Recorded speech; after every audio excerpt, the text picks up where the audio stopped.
Si tu m'as donné ta vie, je te donne la mienne. Dans le froid de la nuit, mon cœur t'appartient.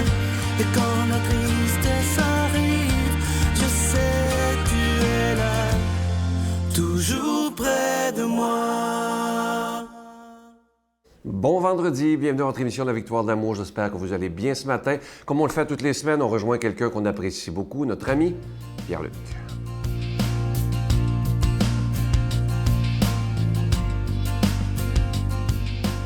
Bon vendredi à vous, très heureux de vous retrouver ce matin. Ce matin, j'aborde un sujet très intéressant avec vous. J'aborde les jeunes. Parce que, comment je dirais ça, je me considère de moins en moins jeune, on va dire ça comme ça. Là. J'ai 40 ans. Mais je suis plus jeune, là. Je sais que vous allez dire, hey, t'es encore jeune, là. Il paraît que je les fais pas, fait que c'est le fun de se le faire dire pour l'instant. Mais vous comprenez que moi, je vois des jeunes, là, je suis encore dans le milieu de l'enseignement, puis je les vois les vrais jeunes, tu sais. Et j'en parle parce que souvent, là, ils nous étonnent et des fois, ils nous déçoivent. On va dire ça comme ça. Et souvent, quand je parle avec des gens de mon âge et même plus vieux, on en parle souvent en termes négatifs des jeunes. Ah, les jeunes. On dirait que c'est un classique, hein? L'ancienne génération parle des jeunes, non pas pour les féliciter, les saluer, dire c'est incroyable ce qu'ils accomplissent plus que nous autres. Non, on dirait qu'ils nous rentrent dedans, on dirait qu'on fait comme voyons donc. Et là, avec l'apparition là, de toute la technologie, là, les téléphones cellulaires, surtout les téléphones cellulaires, on va juste s'arrêter là-dessus, le rapport avec les réseaux sociaux, le rapport avec les jeux vidéo, c'est incroyable. Ah, les jeunes sont toujours pris avec leur téléphone, ils se parlent plus. Si c'est pas le téléphone, mais ils sont sur le banc, la télé, avec les jeux vidéo. Ah! Je suis pas capable. Ils sont paresseux. On a bien de la misère. Je fais exprès, mais... Puis moi, des fois, je me dis, boy... Et je me rappelle. Je me rappelle quand moi, j'étais jeune, mettons vraiment jeune, mettons 16-17 ans, et que j'entendais mes oncles et mes tantes dire « Ah, les jeunes! » Puis là, tout à coup, il y avait un autre contexte. On est les jeunes de quelqu'un d'autre aussi, hein? Et on est le vieux de quelqu'un d'autre, on va dire ça comme ça. T'sais. Je me sens de plus en plus, en tout cas, appelé à parler d'eux. Je vais parler, et je vais compléter la semaine prochaine avec ma chronique, je vais parler de la nouvelle génération qui arrive, qu'on appelle les milléniaux. Je ne sais pas si vous avez entendu parler de cette génération-là. Une génération, d'ailleurs, c'est un concept sociologique pour identifier une tranche d'âge. Là. Surtout leur comportement par rapport à leur contexte social et économique et historique. Ils sont nés dans un contexte qui les favorise. Je vais donner un exemple, vous allez vous reconnaître, les baby boomers. Ce sont des gens qui sont nés entre 1946 et 1964, donc qui sont âgés aujourd'hui entre 55 et 75 ans. Pourquoi baby boom? On le sait, c'est l'après-guerre. Au retour de la guerre, il y a une croissance économique incroyable. Et là, il y a un baby boom, il y a plusieurs enfants qui vont naître. Les baby boomers quittent les milieux de l'emploi, on va dire ça comme ça, ou des milieux, pour laisser place aux milléniaux. Les milléniaux, ce sont des jeunes qui sont nés entre 1980 et 2000. Ils ont aujourd'hui 19 à 39 ans. J'ai 40 ans, je ne suis pas un milléniaux. Mais je le suis un peu quand même. Je suis juste sur la tranche d'âge. Hein? Je trouve ça intéressant de regarder le monde dans ce concept sociologique des générations pour mieux comprendre. Moi, ma rigueur universitaire, parce que j'ai fait une maîtrise en sociologie des religions, m'appelait toujours à dire qu'il faut comprendre avant de juger. Et c'est à ça que ça sert. Parce que plus on est loin d'une réalité, plus on remplace la réalité par l'image qu'on s'en fait. Alors, il faut faire attention. Je vais vous parler des milléniaux pour mieux les comprendre. La semaine prochaine, je compléterai ma chronique pour vous aider à les accueillir. Parce qu'il faut parler aussi aux milléniaux pour les aider à accueillir les baby boomers ou l'autre tranche d'âge. Alors, soyons des gens d'abord, des porte-paroles de l'accueil de toutes les générations. Notre Père qui es aux cieux, que ton nom soit sanctifié, que ton règne vienne, que ta volonté soit faite sur la terre comme au ciel. Donne-nous aujourd'hui notre pain de ce jour. Pardonne-nous nos offenses comme nous pardonnons à ceux qui nous ont offensés. Ne nous laisse pas entrer en tentation, mais délivre-nous du mal, car c'est à toi qu'appartient le règne, la puissance et la gloire pour les siècles des siècles. Amen. Je continuerai à croire, même si tout le monde perd espoir. Je continuerai à aimer, même si les autres parlent de haine. Je continuerai à construire, même si les autres détruisent. Je continuerai à parler de paix, même au milieu d'une guerre. Je dessinerai des sourires sur des visages en larmes. et je tendrai les bras à ceux qui se sentent épuisés. Oui, je continuerai à croire. La caravane de la victoire de l'amour vous invite au sanctuaire Notre-Dame-du-Cap le samedi 17 août en compagnie du Père Michel-Marie de Paris, Monseigneur Pierre-Olivier Tremblay, Brigitte Bédard et Sylvain Charon, sous le thème « Venez à moi, vous tous qui peinez, et je vous donnerai le repos ». Conférence du Père Michel-Marie, célébration eucharistique, spectacle du Père Michel-Marie tout en chansons, dîner et souper inclus, transport en autocar de luxe au départ de plusieurs villes du Québec, à partir de seulement 149 $. Réservé au 1-877-277-4412. Je suis tellement content de vous parler de ce beau cadeau du mois pour le mois de mai. Vous savez que le mois de mai, c'est le mois de Marie, le mois le plus beau. Et ce mois-ci, c'est un chapelet, le chapelet de Marie Consolatrice. Il est en cristal et il est orné de petites roses. Et comme toujours, il est déjà béni. Et ce que je trouve bien, c'est que ce chapelet, il n'est pas fabriqué dans une usine. Il est fabriqué par des religieuses de Mexico, de la communauté Agnus Dei. Et elles nous remercient de tout cœur, car en faisant affaire avec eux, ça leur permet d'aider des enfants dans le besoin à Mexico. Alors, merci de tout cœur. Je vous rappelle que vous le recevrez avec un don de 25 $ et si vous en voulez deux, avec un don de 40 $. Je vous donne l'adresse. La Victoire de l'amour, case postale 120, succursale Boucherville à Boucherville, le J4B 5E6. Je vous la redonne. La Victoire de l'amour, case postale 120, succursale Boucherville à Boucherville, le J4B 5E6. Également par téléphone, par carte de crédit du lundi au vendredi, de 8h30 à 16h30 dans le 514-523-4433, 523-4433 ou sans frais, le 1-888-811-9291, 1-888-811-9291 et aussi sur notre site Internet, le www.lavictoiredelamour.org. Vous savez que par Internet, c'est le moyen le plus rapide et très sécuritaire de faire votre don parce que notre site, il est sécurisé, donc il n'y a aucun danger de faire votre don par notre site Internet. Alors, je vous rappelle ce magnifique chapelet de Marie Consolatrice. Je vous rappelle qu'il est en cristal. Et ce qu'il y a de spécial, c'est qu'il est orné de petites roses et il est fabriqué par des religieuses de Mexico. Merci de tout cœur de votre grande générosité. Merci aussi de votre prière.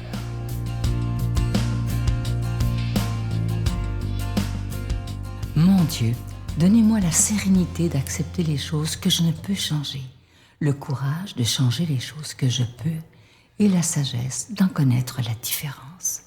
Amen.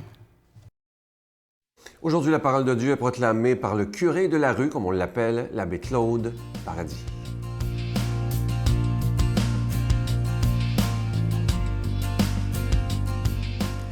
Bon matin à vous tous et bienvenue. Ce matin, c'est l'Évangile selon Saint Jean. Là-dessus, les Juifs discutaient vivement entre eux. « Comment cet homme peut-il nous donner sa chair à manger ?» demandait-il. Jésus leur dit, « Oui, je vous le déclare, c'est la vérité. Si vous ne mangez pas la chair du Fils de l'homme, et si vous ne buvez pas son sang, vous n'aurez pas la vie en vous.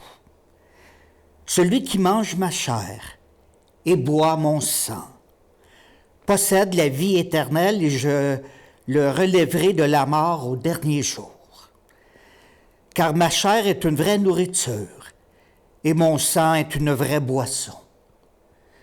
Celui qui mange ma chair et boit mon sang demeure uni à moi et moi à lui. Le Père qui m'a envoyé est vivant et je vis par lui. De même, celui qui me mange vivra par moi. Voici donc le pain qui est descendu du ciel.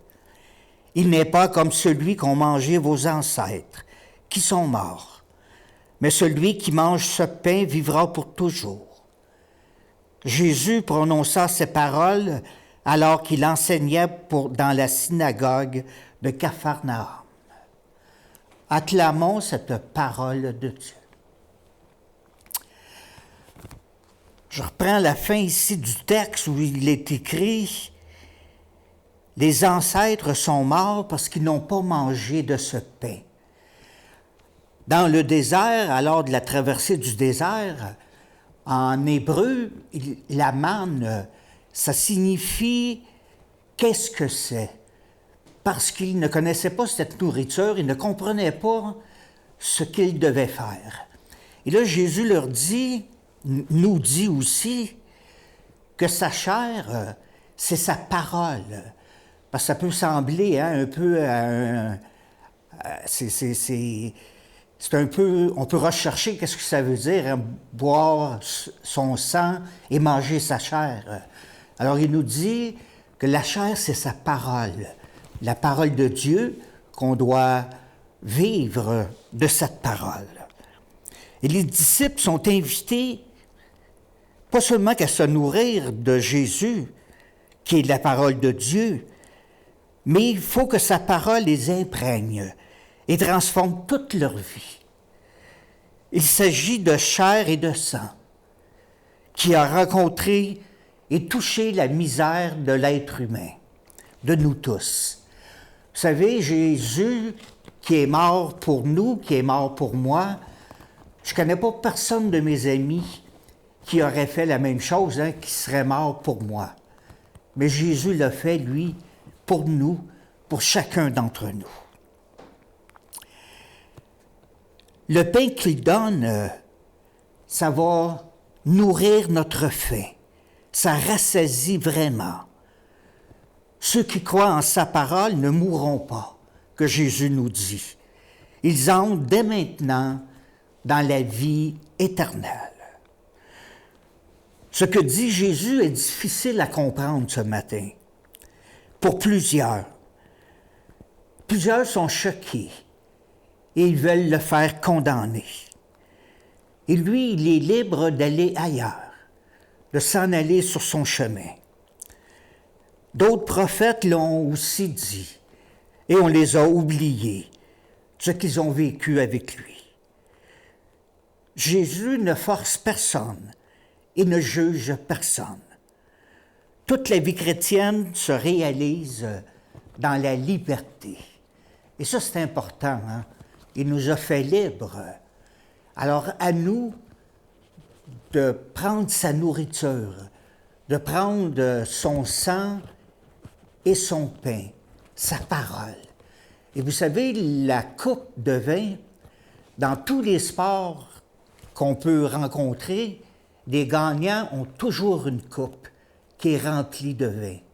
C'est quand même étonnant, si on pense à ça, mais c'est la coupe de la vie. C'est la coupe de la victoire, c'est la coupe du ressuscité. Et ce qui fait en sorte que nous aussi, nous sommes ressuscités à la fin des temps, et par le fait même, nous aurons la vie éternelle. C'est Jésus qui nous le dit aujourd'hui.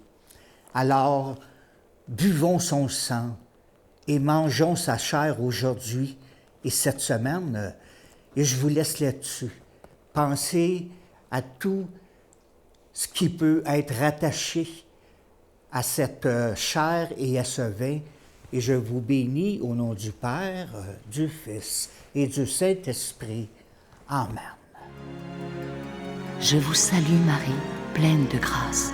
Le Seigneur est avec vous. Vous êtes bénie entre toutes les femmes, et Jésus, le fruit de vos entrailles, est béni. Sainte Marie, Mère de Dieu, priez pour nous pauvres pécheurs, maintenant et à l'heure de notre mort. Amen.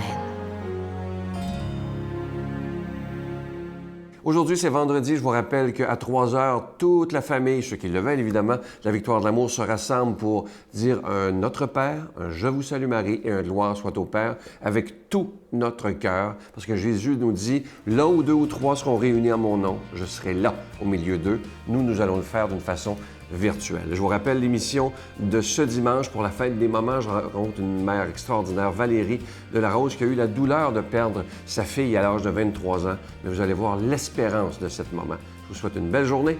À demain. Bye.